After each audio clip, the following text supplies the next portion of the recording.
Hey, let me tell you something है त You are so beautiful है ना ना ना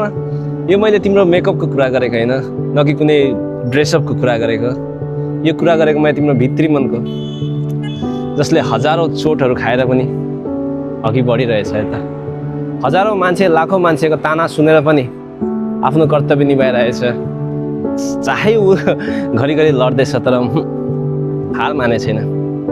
that's why you are beautiful है त संसारमा असङ्ख्य मान्छेहरू छ र असङ्ख्य मान्छेको असङ्ख्य ओपिनियनहरू छ कहिले भन्छ बेसी भयो कहिले भन्छ कम्ती भयो होइन कहिले भन्छ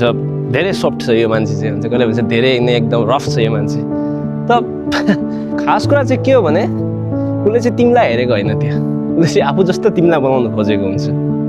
त सुन्दर हुन लागि तिमीलाई एकदम पर्फेक्ट हुन आवश्यकता छैन होइन न सबैले एकदम तिमी चर्चित हुन आवश्यकता छ होइन कि सबैले मन पराउने होस् त्यो पनि हुनु आवश्यकता छैन यहाँसम्म कि ईश्वरले पनि सबैलाई खुसी राख्नु सकेको छैन अहिलेसम्म संसारमा त हामीको सो त्यसैले जुन चाहिँ रियल ब्युटी छ नि त्यो कुनै प्रकारको फिल्टरमा छैन क्या त्यो चाहिँ आफूले आफूलाई माफ गर्नुमा छ र अघि बढ्नुमा छ चाहे संसारले तपाईँको लागि ताली नबजाओस् बस आफू किप गोइङ है त चाहे लाखौँ लाखौँ लाखौँ दुःख पाओस् तर पनि हार नमान्नु है त त्यसैले अबदेखि फ्रम नाउ है त अनि लेट देम टक है त यदि कुरा गर्छ त गर्नु देऊ यदि तिमीलाई बुझ्दैन त नबुझोस् तिमीलाई प्रुभ गर्नु आवश्यकतै छैन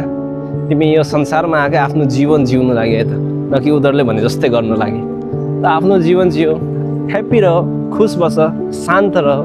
कसैलाई दुःख नदेऊ है त आफ्नो ड्रिम जुन चाहिँ छ त्यसलाई चेस गर है त हर समय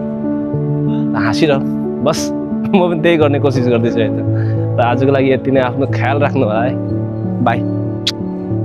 भाइ त एउटा कुरा भन्दै बिर्सेँ है त यु आर सो ब्युटिफुल है सो ब्युटिफुल है त बाई